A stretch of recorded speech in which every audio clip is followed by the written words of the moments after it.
ចឹងយើងចូលដល់តើ database ត្រូវបានបែងចែកជាច្រើនប្រភេទផ្អែកទៅលើទម្រង់ទុកទិន្នន័យ data model ចឹងពាក្យមួយដែលយើងត្រូវយល់ពាក្យថា relational database RDBMS relational database management system គឺជាប្រព័ន្ធគ្រប់គ្រងមូលដ្ឋានទិន្នន័យដែលផ្អែកលើ relational model relational នេះបើសិនជាយើងបកប្រែជាភាសាខ្មែរទំនាក់ទំនងបានន័យថា database នោះគឺវាមានភាពទំនាក់ទំនងបតិកលាគ្នាទំនាក់ទំនងគ្នាទិន្នន័យត្រូវបានរក្សាទុកក្នុងតារាងដែលទំនាក់ទំនងគ្នាទៅវិញទៅមកតាមរយៈ key ហ្នឹងមានពីរប្រភេទគឺ primary key និង foreign key អញ្ចឹងrelational model ហ្នឹងគឺជា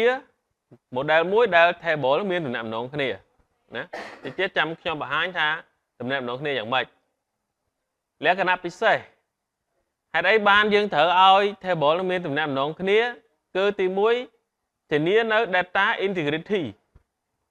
ពេល data integrity ធានាថាទិន្នន័យត្រឹមត្រូវតាមរយៈច្បាប់មួយដែលយើងបានកំណត់ constraint ច្បាប់មួយដែលយើងកំណត់ថាទិន្នន័យហ្នឹងមិនអាចវាយចូលបានឬក៏ចូលមិនបានគឺវាត្រូវមាន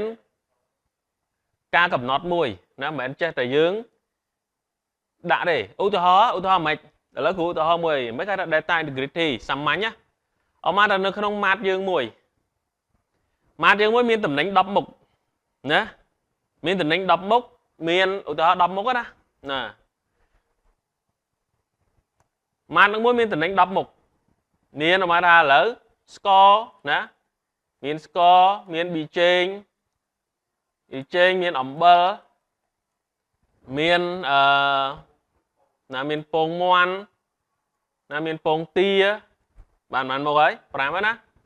មានមីយើងមីជាតិត្រីខ2 4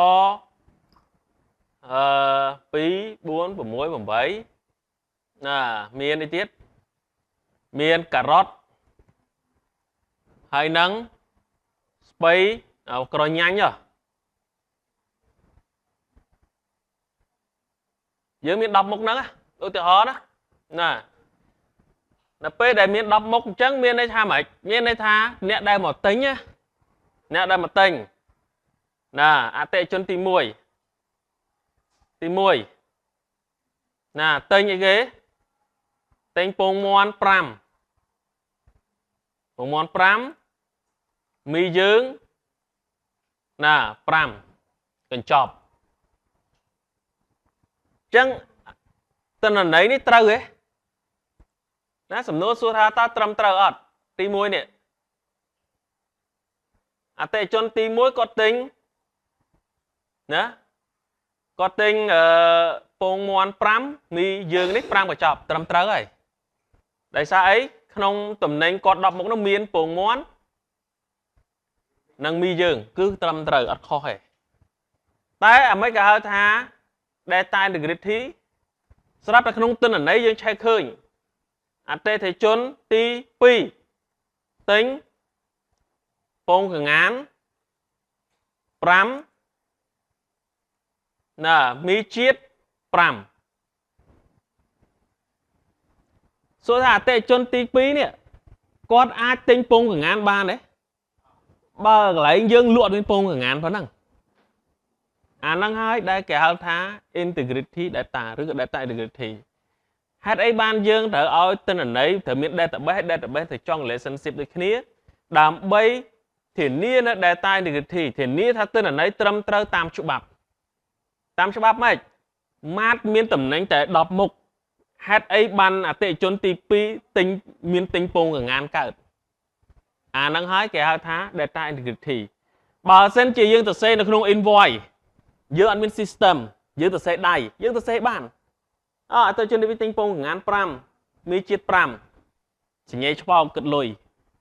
យកលុយទៅទូទាត់គណនេយ្យតែធៀបពិតនៅក្នុងហាងរបស់ម្នាក់ហ្នឹងអត់មានពងកងានលក់ទេ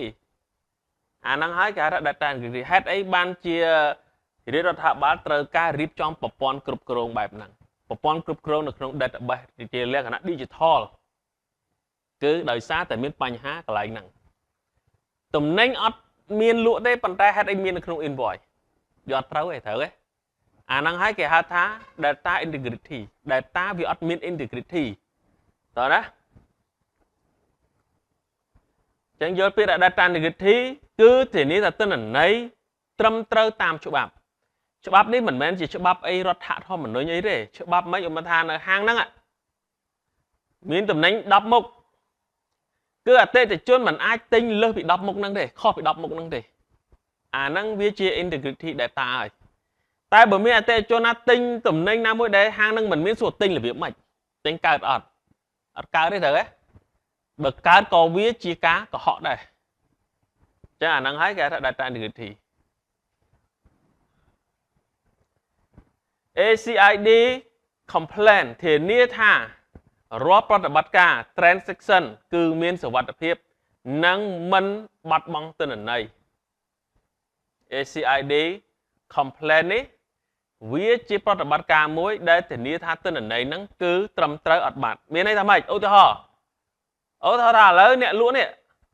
គាត់មានពងមាន់ចំនួន20គ្រាប់ណា20ឧទាហរណ៍វងកញ្ចក់អញ្ចឹង20គ្រាប់ណា20គ្រាប់អតិថិជនទី1ពងមាន់ទិញ5ហើយអញ្ចឹងពងមាន់សល់ប៉ុន្មាន15តែមានអតិថិជនមួយទី3មកទិញពងមាន់50អាងត្រឹមត្រូវទេតំណែងគាត់មានហើយតែចំនួនតួលេខវាអត់ត្រូវទិន្នន័យនឹងអត់ត្រឹមត្រូវទេតោះណាធានាថា transaction គឺមានសុវត្ថិភាពនិងមិនមានការបាត់បង់ទិន្នន័យឬក៏ទិន្នន័យនឹងគឺមិនមានការខុសនៅតួលេខណាទី3 structure ទិន្នន័យត្រូវតែមានទម្រង់ច្បាស់លាស់មុននឹងបញ្ចូលទិន្នន័យនេះត្រូវមានទម្រង់ច្បាស់លាស់ឧទាហរណ៍ណាឧទាហរណ៍នៅក្នុងតារាងយើងមួយគឺមានតារាងមួយណាគឺមានតារាងនេះមួយចុះណាចុះមកនេះលេខរៀងនេះឈ្មោះនេះភេទនេះថ្ងៃខែឆ្នាំកំណើតឧទាហរណ៍ចឹងសិតតែលេខរៀងយើងត្រូវដាក់អីគេឬក៏ ID មកដាក់ ID ចុះ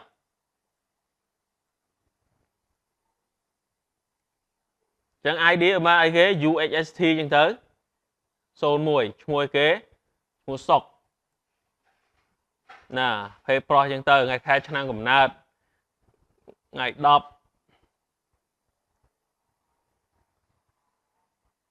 ណាថ្ងៃ10ខែ10អីចឹងទៅឆ្នាំ2026ឧទាហរណ៍អាយ៉ាច្រឡំឆ្នាំ2010ឧទាហរណ៍ណាសារតែពេលនេះ ULST 02សារតែកន្លែងនេះដាក់ស្រីវិញភេទស្រី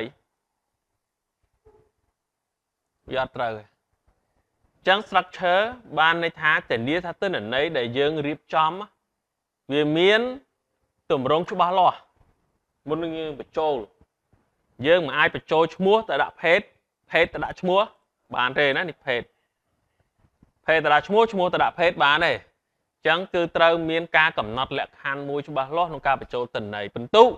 ពី0ដល់100សារបញ្ចូលបន្ទុក200ចូលដែរហ្នឹងខុសហ៎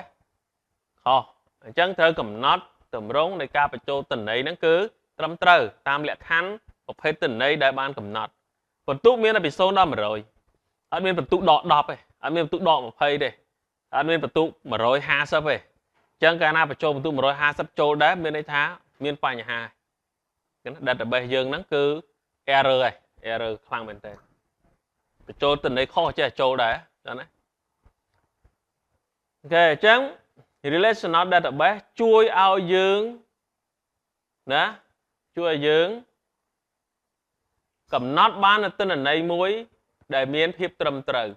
នេះឧទាហរណ៍ណា ACID complaint ធានារាល់ប្រតិបត្តិការ transaction គឺមានសុវត្ថិភាពនិងមិនមានបាត់បង់ទិន្នន័យ structure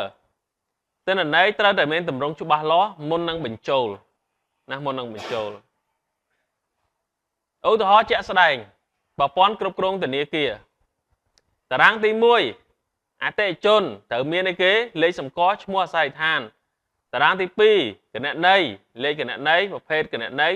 លេខសម្គាល់អតិថិជនតំណែងតំណងយើងអាចដឹងថាគណនីណាជារបស់អតិថិជនណាតាមរយៈលេខសម្គាល់អតិថិជននេះណាតាមរយៈលេខសម្គាល់អតិថិជននេះគ្រូ highlight មានន័យថាតារាង2ត្រូវតែមាន field មួយដែលមានទិន្នន័យដូចគ្នាដើម្បីធ្វើតំណែងតំណងមួយគ្នាអានេះគេហៅថា relational database គឺជាតារាងដែលមានតំណែងតំណងគ្នាអាស្រ័យទៅតាម primary key អញ្ចឹងអាហ្នឹងហើយគេហៅថា primary key លេខសម្គាល់អតិថិជនឬក៏លេខសម្គាល់ពីរនេះគេហៅថា primary key ត្រូវតែមាន primary key គាត់មួយណា primary key មួយណា foreign key អាស្រ័យលើយើងអ្នកកំណត់ទៀតហ្នឹងហើយអានេះតិចទៀតយើងនឹងអនុវត្តធ្វើវាយើងអាចដឹងថាគណនីណាជារបស់អតិថិជនណាតាមរយៈលេខសម្គាល់ណាលេខសម្គាល់ចឹងនេះចំណុចទី1យើងនិយាយអំពី relational database ចឹងក៏ត្រឹមប៉ុណ្នេះខ្ញុំជឿថាអ្នកនរគ្នាអត់ទាន់យល់ច្បាស់ទេតើយើងអនុវត្តបង្កើតតែយើងបង្កើតទៅបានយើងយល់ណាយើងយល់